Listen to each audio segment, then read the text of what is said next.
আসসালামু আলাইকুম। আজকে আমরা বিদ্যাবাড়ির একটি মডেল টেস্ট বাংলাদেশ বিষয়ের উপর আলোচনা করব।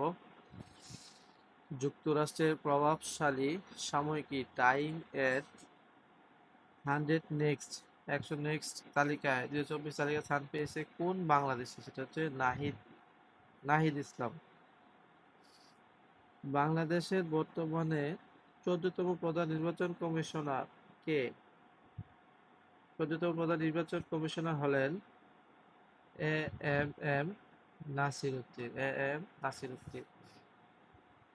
সম্প্রতি যুক্তরাষ্ট্রের আকাশে বিমান উড়ে বাংলাদেশের মানচিত্র এঁকেছেন কে? বাংলাদেশের মানচিত্র এঁকেছেন, উত্তর হবে ফাহিম চৌধুরী। সম্প্রতি বাংলাদেশের সঙ্গে নৌপথে সরাসরি যোগাযোগ স্থাপিত হয়েছে। সম্প্রতি বাংলাদেশের সঙ্গে নৌপথে সরাসরি যোগাযোগ স্থাপিত হয়েছে কোন দেশে? উত্তর হচ্ছে পাকিস্তানের সাথে বাংলাদেশ সরাসরি নৌপথে যোগাযোগ স্থাপন করেছে সম্প্রতি। অন্তর্বর্তীকালীন সরকার কর্তৃক গঠিত শ্বেতপত্র প্রণয়ন কমিটির প্রধান কে? শ্বেতপত্র প্রণয়ন কমিটির প্রধান হলেন ডক্টর দেবপ্রিয় ভট্টাচার্য। তত্ত্বাবধায়ক সরকার ব্যবস্থা বাতিল সংক্রান্ত সংবিধানের কততম সংশোধনী হাইকোর্ট আংশিক অবৈধ ঘোষণা করে? পঞ্চদশ সংশোধনীকে হাইকোর্ট অবৈধ ঘোষণা করেছে। বর্তমান অন্তর্বর্তীকালীন সরকারের নারী উপদেষ্টার সংখ্যা কয়জন? নারী উপদেষ্টার সংখ্যা হচ্ছে 4 জন। 4 জন হলেন সৈয়দা রিজওয়ানা হাসান, তারপর আছেন ফরিদা আক্তার, শারমিন মুর্শিদ, আর আছে Nurjahan Begum. The art of triumph কি? এটা হচ্ছে গ্রাফিতি চিত্রের সংকলন। গুম বিরোধী সনদে বাংলাদেশ কততম দেশ হিসেবে যুক্ত হয়? বাংলাদেশ ৭৬তম দেশ হিসেবে যুক্ত হয়। জেন জিদের জন্ম কত সাল? উত্তর হচ্ছে জেন জিদের জন্ম হচ্ছে ১৯৯৭ থেকে ২০১২ সালের মধ্যে। ২০২৬ সালে নিম্নে কোন চুক্তিটির মেয়াদ শেষ হবে? ২০২৬ সালে কোন চুক্তিটির মেয়াদ শেষ হবে? এখানে ২০২৬ সালে শেষ হবে গঙ্গার পানি বন্টন চুক্তির মেয়াদ। কি করা হয়েছিল ১৯৯৬ সালে গঙ্গার পানি চুক্তিটি সম্পন্ন হয়েছে। দ্বিতীয়বার, প্রথম হয়েছিল বঙ্গবন্ধুর সময়। তারপর হচ্ছে পটুনির দ্বীপ কোথায় অবস্থিত? পটুনির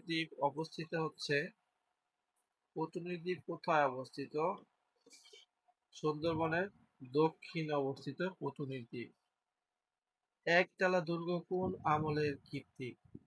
একতলা দুর্গ হচ্ছে সুলতানি আমলের কীর্তি। বাংলাদেশের ক্ষুদ্র নদী গাঙ্গিনা নদীর অবস্থান কোথায়? বাংলাদেশের ক্ষুদ্রতম নদী গাঙ্গিনা নদীর অবস্থান কোথায়? গাঙ্গিনা নদীর অবস্থান হচ্ছে ময়মনসিংহে। ইউনেস্কো বিশ্ব স্মৃতি মেমোরি অব দ্য ওয়ার তালিকায় স্থান পেয়েছে কোনটি? স্থান পেয়েছে সুলতানাস ড্রিম।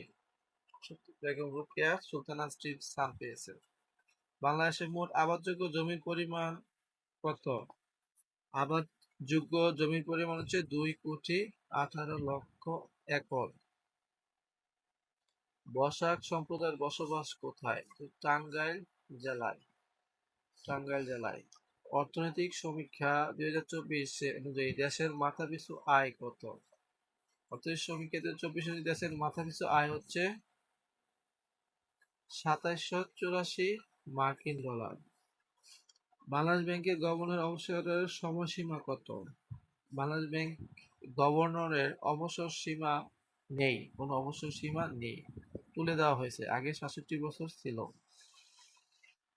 অষ্টম পঞ্চবার্ষিকী পরিকল্পনার মেয়াদ কত থেকে কত? অপশনটি কনফিউজিং, তো উত্তর হবে জুলাই ২০ থেকে জুন ২৫। অষ্টম পঞ্চবার্ষিক পরিকল্পনার মেয়াদ। বাংলাদেশ প্রথম পিটিএ চুক্তি স্বাক্ষর করে নিম্নে কোন দেশের সাথে? এটার উত্তর হচ্ছে পিটিএ চুক্তি স্বাক্ষর করে ভুটানের সাথে। বাংলাদেশ স্থলবন্দর সমূহ যে মন্ত্রণালয়ের অধীনে সেটা হচ্ছে স্থলবন্দর সমূহ যে মন্ত্রণালয়ের অধীনে নৌ পরিবহন মন্ত্রণালয়ের অধীনে। নবান্ন কার চিত্রকর্ম? নবান্ন হচ্ছে জয়নুল আবেদিন এর চিত্রকর্ম। জয়নুল আবেদিন এর আরো কয়েকটি বিখ্যাত চিত্রকর্ম আছে, সেগুলো হচ্ছে ম্যাডোনা